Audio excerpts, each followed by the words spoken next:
Welcome to Toffee TV. I've got an exclusive interview with Meis. Dan, thank you very much. Sure, glad to be here. Us. Let me begin by, what's the response been like since the consultation and then since the stadium reveal? What's it been like? Well, it's been incredible because, you know, there was a long time where we had to keep it under wraps and we were seeing it every day. And honestly, I was a bit nervous because I'd seen it for a long time and I'd held on to it for a long time, and I knew there was a lot of anticipation. But the day that we had the reveal and when the images came up, the reaction, just the energy in the room, it was incredible, and it was, you know, incredibly rewarding. I feel like we really kind of got to what people were hoping for.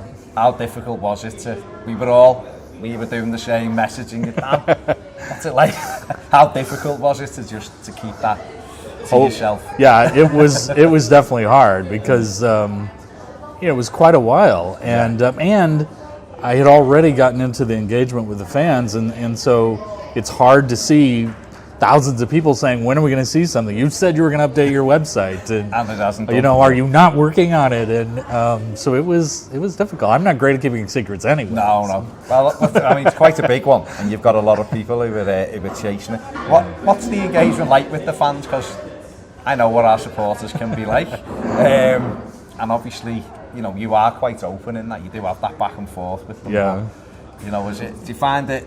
Well, I've said this. No, not at all. I've said this a few times. I've never had this experience where getting this many fans engaged in the process, and so it feels like they're part of it, which is really incredible. And honestly, they've had a lot of influence. You know, it's very clear to me what they care about.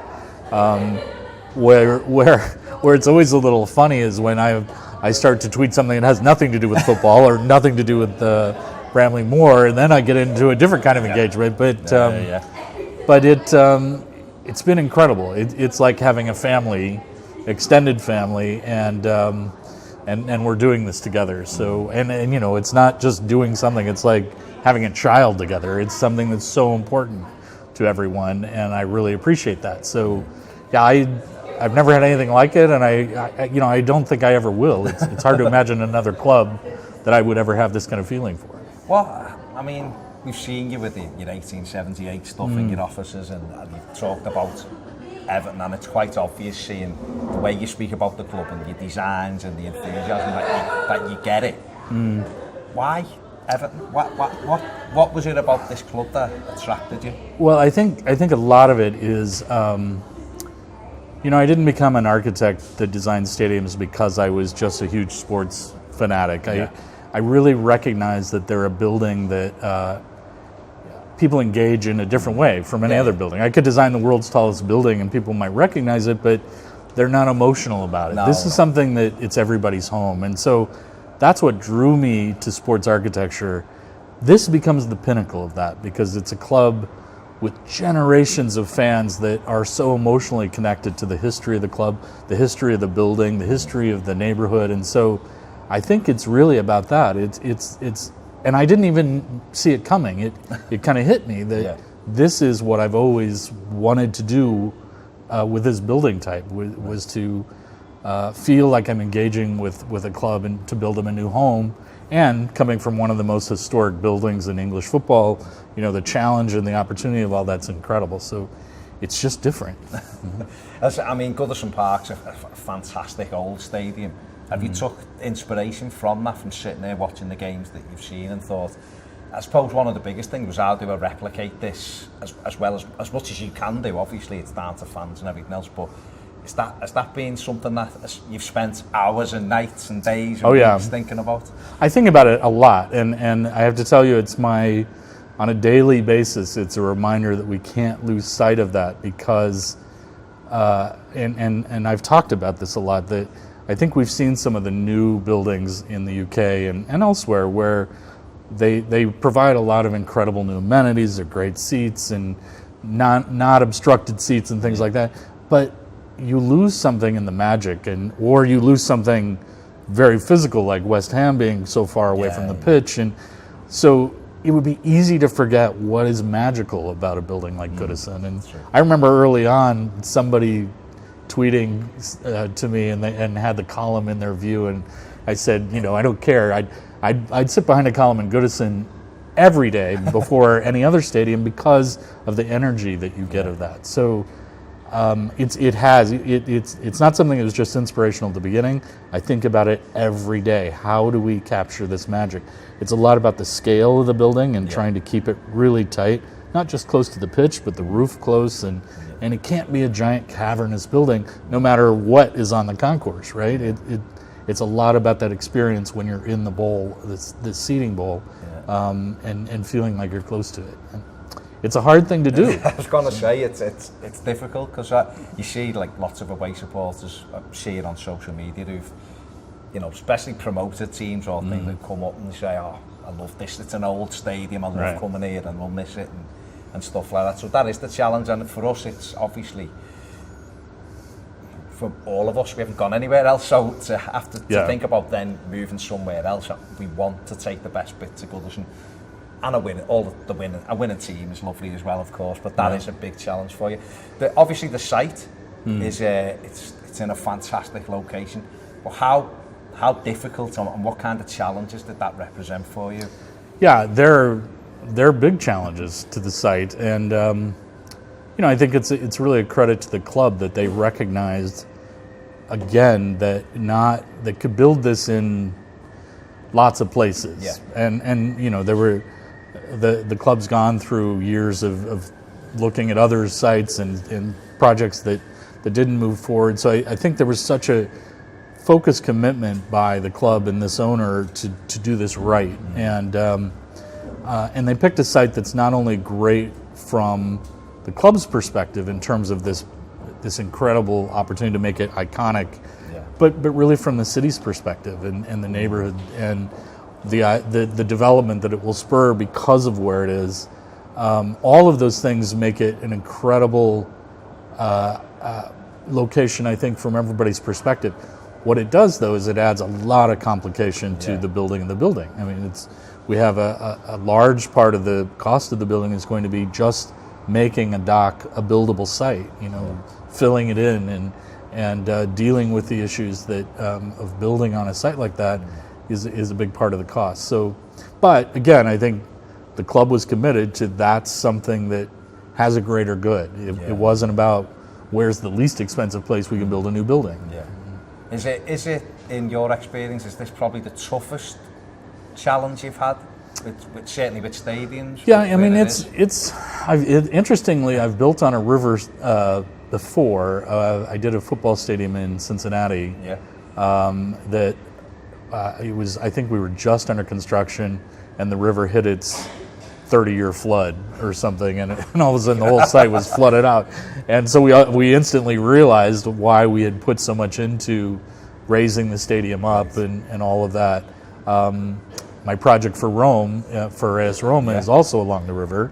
So we've dealt with it a lot. The difference is in both of those cases, it's really about we know it's a site that every now and then is going to have to deal with the river. In this case, we've got the dock and making it buildable, so that's probably the extra challenge of it. And I don't think I've ever dealt with a site that's more, visible to everybody, not just the club and the fans. Everybody lives in Liverpool, the whole country. This is a legacy for the whole country, and that was really important for us as we were thinking about the design. That it couldn't just be some wild object that looked like it dropped out of the sky. That it really had to feel like it grew out of that location. One thing that we get asked a lot, and it's slightly tongue-in-cheek, I think, is the rise in sea levels. And have Everton, has that been taken into consideration because of where the stadium lies and stuff like that? Yeah, it has, and honestly, we started dealing with it almost the first few months of looking at this particular site. Right. And I remember thinking, really, does it have to be that high? And part of it helped us a bit because we're building it in a way that we're protecting the existing dock. Yeah, true. So that, if 200 years from now somebody wanted to remove the stadium, the dock would still be there and we're not damaging it. So part of lifting the stadium up and really meeting where the expected sea rise is helps us with that situation. But again, it adds more cost because you're building the stadium higher than Yeah. you would, normally have to do it. But yeah, it's been an important consideration. There you go, for everyone who was worried Yeah. about that. There's the answer. You've mentioned a few times iconic. We say it's going to be iconic on the river, but what does iconic mean to you in terms of when you say that? 'Cause Yeah. obviously it's a difficult one, but I suppose now that people have seen the stadium, Right. it's more about what iconic means to you, I It- suppose. Yeah, it's funny because I do cross this word a lot in the work that I do, because they're big stadiums, they're big buildings, and clients use it a lot. They want it to be iconic, and unfortunately for me, I think a lot of stadium architecture is not iconic. It's big and it's impressive and lots of things about it, but for me, when I try and explain what I mean when I say iconic, it's easier to do with a piece of paper, but like if I do this, I could convince you with one line that it's the Sydney Opera House or the Eiffel Tower, the Empire State Building. That's what makes something iconic to me, is that I can describe it in just a couple of lines and you recognize it. That to me is truly iconic, and it gets applied to a lot of things. Architecture gets applied to a lot of things, and when it's really just a building, not architecture. There's so it means to me something that's easily recognizable, that even a child can draw it, because it's that powerful of a shape or an object, or simple too in that way. I mean, that's a brilliant answer. We've got just some questions from our patrons. Who were all. Before we go on to them though, is this, for you personally, is this the difficult period now? You've spent that time preparing it, that time keeping stum, that time being questioned 50 million times a day probably, Evertonians, and it's out now. You've shown everybody what's there. Everyone's excited, and they've had the 3D glasses on and everything else. I think we've had a brilliant engagement, public consultation twice. I think it's really good engagement within the city twice. Now is almost, it feels like to us, it won't be to you, but it feels like to us now this is like a dead space period when we're waiting for the next thing, and people keep saying when the spade's in the ground we'll believe it and all that. But for you as an architect, is this a difficult period? Well, it's challenging because there's really a lot of work to do. Okay. And obviously one of the reasons that we all wanted to make sure before we put images out in the public that it was an image that we could deliver. So that's where a lot of the work went. That was unseen. Can we do this? Can we get the capacity that we're looking for? Can we know that we can build this building for a reasonable budget? All those kind of things, and the dock infill. Now is a period of, now that we've seen it and we know that this is the design that we're all talking about, we have to develop it at a level of detail that answers all the questions that, the risk in planning is that it gets called in and questioned. And so what we're doing is making sure we have the answers to all those questions, and that it's the right building on that site. And so it's for me, it's actually a very fun time, because the stress of keeping it quiet is gone, and so it really is about now kind of filling in the detail. And the great thing for everybody is that it won't be, they don't have to wait to see it come out of the ground. There'll be a lot of new images as we're developing the interiors, and so the process will continue in it. And again, I think it won't just kind of go quiet and wait for machines to show up. So. It won't be quick enough for us, really, let's be honest, but the complexities of what you say in there, but new images will help. Let's move on to some of our questions from the patrons. Jason Jones says, what are the plans for the amenities surrounding Bramley Moor Dock? Food, club, shop, etc. I mean, some of this probably, I don't know whether you know or you don't know, but...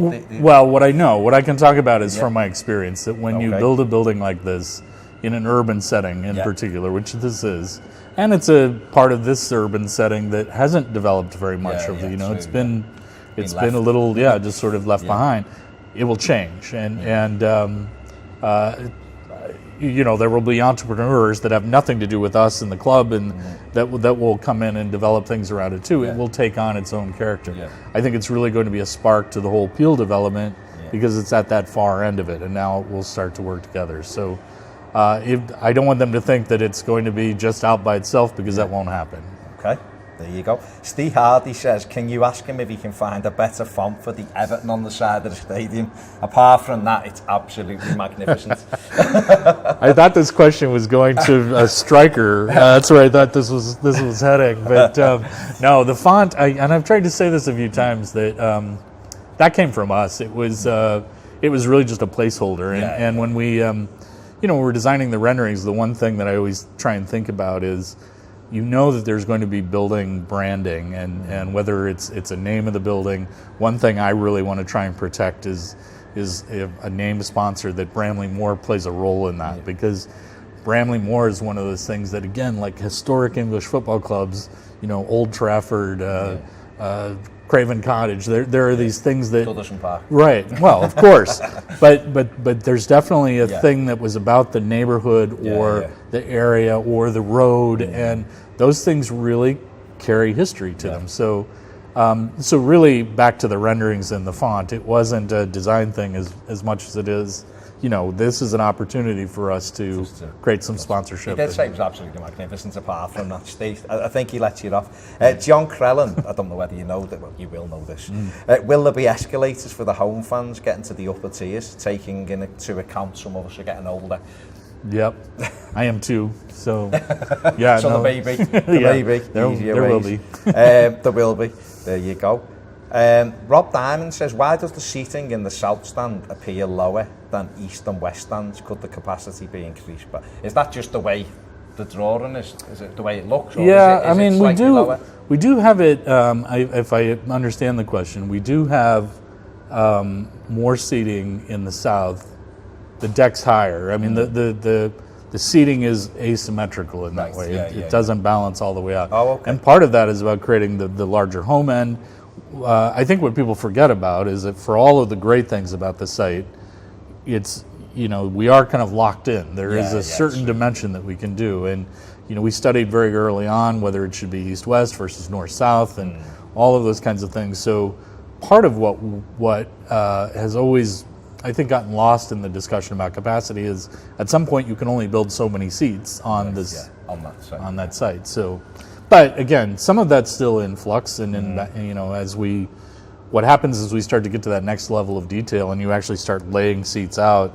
It comes down to how many centimeters do you have between seats, and it multiplies all around, and so we'll see what happens. David Embleton says, have there been discussions when designing the stadium of possible named areas of the stadium? So obviously we're seeing north, west, east, south. I suppose is that something you play a part in, or is that something the club will decide about? What we try and do is inspire it, and again, that's part of the kind of development.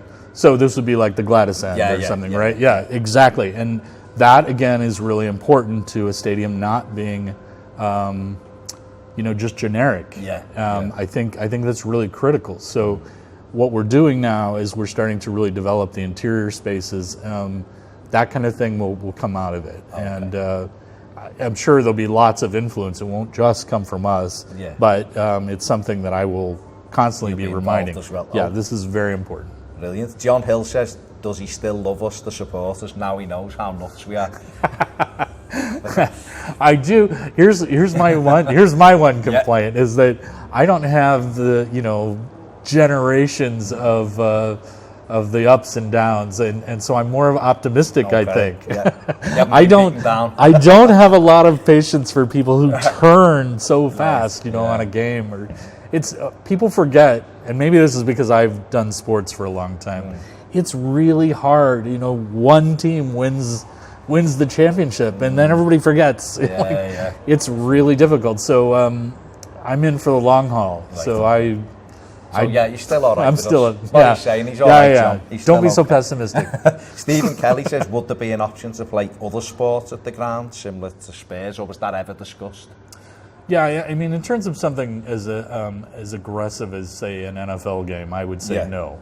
It's not that it's not possible, but this is a football ground for Everton, and through and through. Of course, we could have concerts and other types of events, but the focus and the goal of the building is to be single purpose to Everton. To Everton, brilliant. Mark says, what's the plans? Ideas are being discussed regarding implementing the latest technology in and around the stadium. Definitely.